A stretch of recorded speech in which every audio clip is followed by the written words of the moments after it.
Hello दोस्तों, लेकर आया हूँ आज नई कहानी जिसका शीर्षक है कहानी बीरबल की। पूरी कहानी सुनने के लिए वीडियो के अंत तक बने रहें और चैनल को सब्सक्राइब करें।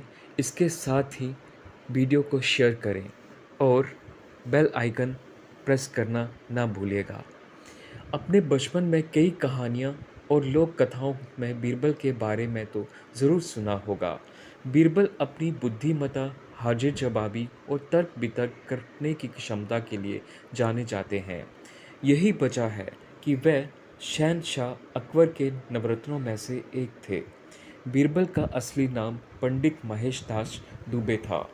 बीरबल बचपन से ही बेहद चतुर और बुद्धिमान थे और इसी बुद्धिमत्ता ने उन्हें आगे जाकर प्रसिद्धि दिलाई। बीरबल का जन्म 1528 में एक हिंदू ब्राह्मण परिवार में हुआ था। यदि बात करें बीरबल के जन्म स्थान की, तो इसे लेकर लोगों को अलग-अलग मत हैं। दरअसल कुछ विद्वानों का जहाँ कहना है कि बीरबल आगरा के निवासी थे, वहीं कुछ का कहना है कि वह कानपुर के घाटपुर तहसील के थे।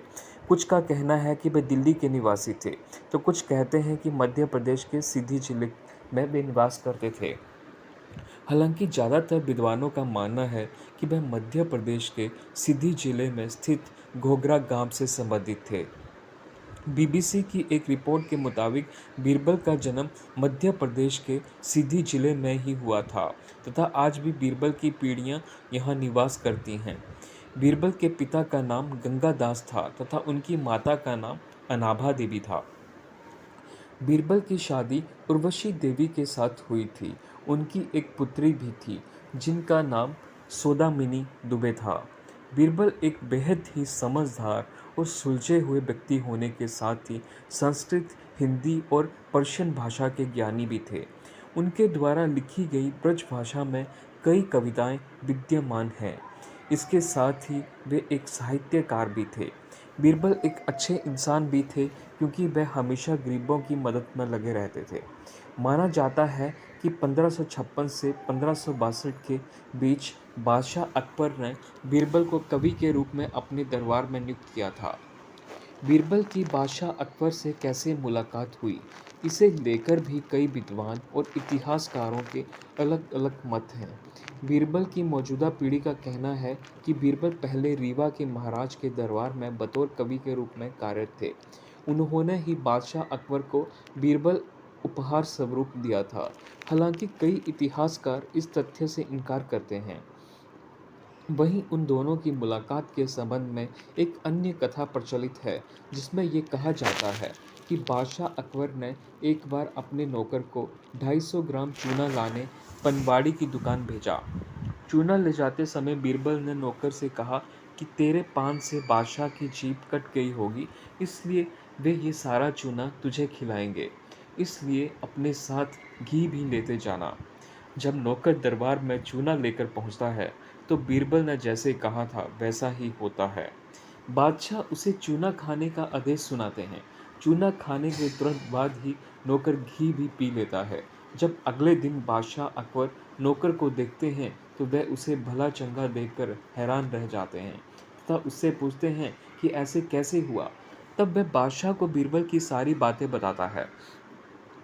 बादशाह अकबर बीरबल की समझदारी से प्रभावित हो जाते हैं और ऐसे ही उन्हें अपने दरबार में स्थान देते हैं। बीरबल शहनशाह अकबर के नवरत्नों में से एक थे। वह न सिर्फ एक अच्छे कवि थे बल्कि बेहद बुद्धिमान भी थे। वहीं दूसरी ओर बादशाह अकबर पढ़े लिखे नहीं थे।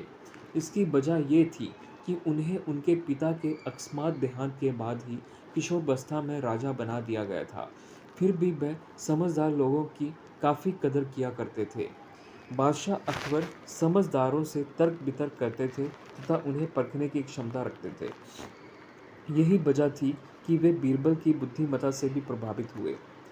अकबर और बीरबल की जोड़ी सबसे मजबूत जोड़ियों में से थी। बीरबल सिर्फ अकबर के दरबार में एक वजीर ही नहीं थे बल्कि अकबर के सबसे करीबी मित्र भी थे। अकबर बीरबल से कई तरह के प्रश्न पूछते रहते थे, जिन प्रश्नों का उत्तर बीरबल झटपट दिया करते थे। कई बार तो न्याय के फैसले को सुनाने से पहले भी अकबर बीरबल की राय लेते थे और उसके बाद ही कोई फैसला सुनाते थे। बीरबल की मृत्यु अफगानियों ने छल के साथ रात में आक्रमण करके की। दरअसल अफगानी बाजार में कुछ लोग चालबाजी कर लोगों को लूट रहे थे तथा उनसे जबरन वसूली भी कर रहे थे, जिसके बाद ही शहनशाह अकबर ने उनके साथ युद्ध का ऐलान कर दिया और अपने बहुत खास जैन खान को वहां युद्ध के लिए भेज दिया। लेकिन जैन अफगानियों की रणनीति से वाकिफ नहीं थे, जिस वजह से उनकी सेना को काफ़ी दिक्कतें उठानी पड़ी। बाद में जैन खान ने बादशाह अकबर से कहा कि वे युद्ध जीत गए हैं, लेकिन उन्हें थोड़ी मदद की ज़रूरत है। अकबर को लगा कि वे युद्ध जीतने ही वाले हैं और ऐसे में यदि वहां बीरबल को भेजा जाता है तो बीरबल के हिस्से में जीत का परचम आएगा। यही सोचकर उन्होंने बीरबल को वहां भेजा। बीरबल अपनी सैनिक टुकड़ी के साथ वहां गए तो उन्होंने पहाड़ों से छिपकर अफगानी सेना पर आक्रमण किया, जिससे अफगानियों को काफ़ी क्षति उठानी पड़ी।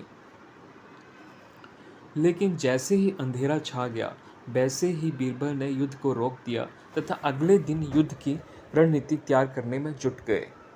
अकबर चाहते थे कि वे युद्ध जल्दी जीत जाएं, जिसके लिए उन्होंने हकीम अबुल को सेना के साथ भेजा। लेकिन जैन खान, बीरबल और अब्बुल फतेह की आपस में बिल्कुल नहीं बनती थी, जिस वजह से उन दोनों ने बीरबल के युद्ध की रणनीति को मानने से इनकार कर दिया तथा अलग अलग रास्तों से युद्ध के लिए चले गए। बीरबल ऐसे में अकेले पड़ गए और उन्होंने अगले दिन आक्रमण के लिए एक लंबा सफ़र तय किया।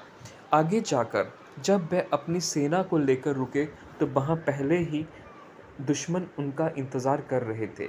जैसे ही रात का अंधेरा छाया, अफगानी सेना ने बीरबल की सेना को चारों तरफ से घेर लिया तथा उन पर पत्थर और तीर बरसाने लगे। इससे कई सैनिकों तथा जानवरों के बीच भगदड़ मच गई और कई सैनिक घायल हो गए। इसी में बीरबल को भी एक तीर लग गया और सही समय पर कोई भी सहायता न मिलने की वजह से उनकी वहीं मृत्यु हो गई। बीरबल की मृत्यु 58 वर्ष की आयु में हुई थी। सबसे दुख की बात ये थी कि बीरबल की मृत्यु के बाद उनका शव तक नहीं मिला था। धन्यवाद दोस्तों।